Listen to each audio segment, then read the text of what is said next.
If you're planning a trip to Spain, there are a few mistakes that can completely change your experience, and most people don't even realize they're making them until it's too late. I'm talking about things like missing out on major attractions because tickets are sold out, getting your phone stolen, or ending up with overpriced, underwhelming food in the most popular areas. I live in Spain and I see this happen to visitors all the time. And the frustrating part is that almost all of these mistakes are easily avoidable with just a little bit of planning.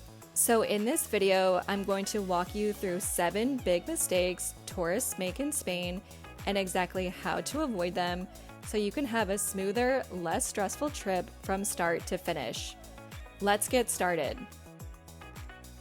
The first mistake is not booking tickets ahead of time for major attractions. A lot of the most popular sites in Spain have timed entry tickets, and they sell out weeks or even months in advance.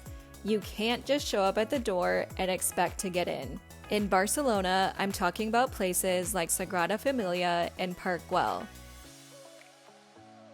And in Madrid, this includes the Royal Palace of Madrid. In Granada, it's the Alhambra. The easiest way to avoid this is to book through the official websites as far in advance as possible. And if tickets are already sold out on the official sites, you can sometimes still find last-minute availability on platforms like Viator or Get Your Guide. I'll include links to both in the video description so you can check those options if needed.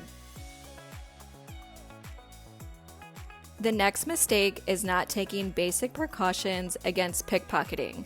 Spain is generally very safe, but pickpocketing does happen in major cities, and it's the worst in Barcelona.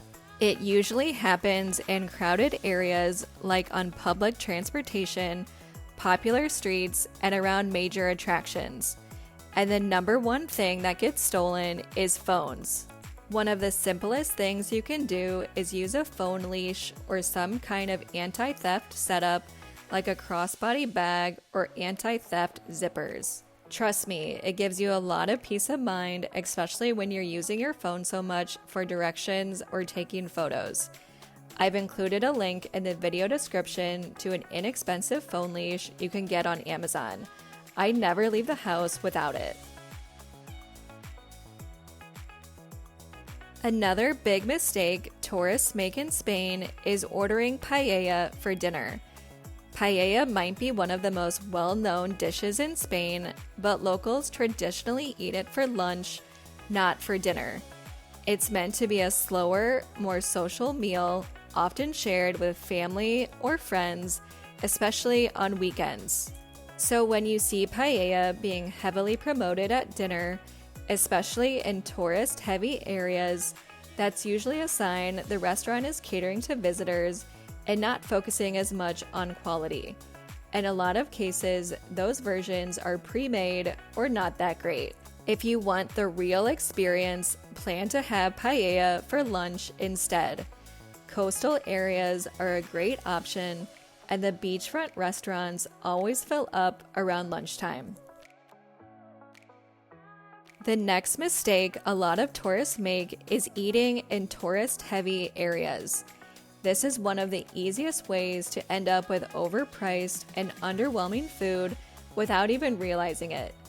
Areas right next to major attractions are set up for convenience, not quality. For example, in Barcelona, I'm talking about the areas around Sagrada Familia and La Rambla. And in Madrid, this would be around Plaza Mayor. These spots are great to visit, but not the best places to sit down for a proper meal. And there are a couple of clear signs to look for. First, you'll often see a lot of international chain restaurants like McDonald's, KFC, Taco Bell, and similar places clustered around these major sites. That alone is usually a sign that the area is heavily geared towards tourists. Another thing you'll notice is restaurants with large photo menus displayed outside. These menus are usually translated into multiple languages and show pictures of every dish. This is a huge red flag, and these places usually focus more on attracting foot traffic rather than serving great food. To avoid this, the best thing you can do is walk just a few streets away from the main attractions. Even 5 minutes can make a big difference. You'll start to see fewer photo menus, fewer chains, and more local neighborhood restaurants. I'd also recommend looking for places that offer a menu del dia, which is a fixed price lunch menu. That's usually a strong sign you're in a more local spot, and it's also one of the best value meals you can find in Spain.